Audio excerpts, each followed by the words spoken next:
Though the black sheep of the family, Jude later became a good teacher. What does the idiom black sheep mean?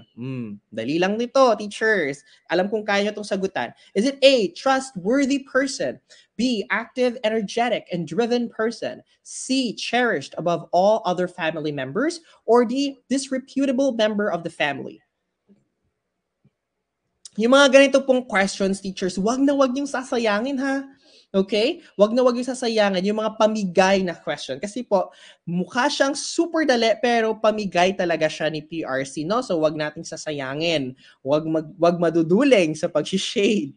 The correct answer for number 9 is, add one out lang po ang technique natin dito, teacher. The correct answer for this one is letter D, disreputable member of the family. Di ba?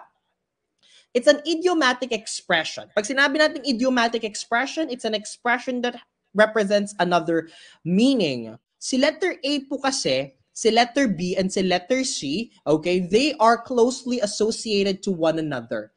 Diba?